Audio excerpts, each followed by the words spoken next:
Madam President, thank you very much for your indulgence.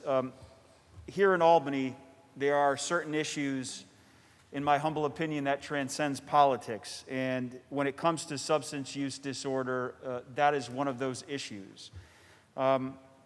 We have, for the last 3 years, had very measured and deliberate conversations in the Alcoholism and Substance Abuse Committee, in the Crime Victims, Crime and Corrections Committee.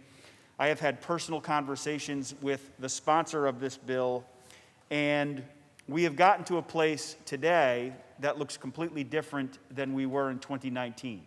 So I wanted to take a moment to thank the sponsor for having those, what I describe as very important conversations about what this bill looks like, what the real world implications of the bill is. And I would say this, that those who manage correctional facilities, by and large, have an incredibly difficult job to do.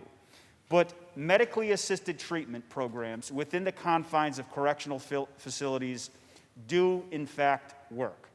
And collectively, as a state, we need a buy-in from everybody who is involved in that process.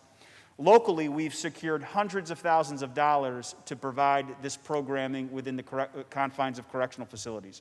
And I would say this respectfully, that we have not experienced the expected outcomes from those programs that we would have liked to see. So that sends a very clear message that, in fact, we must do better.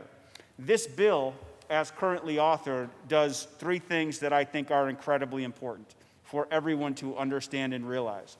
That it is a program that is in existence for those that want to participate. Not every single person must participate.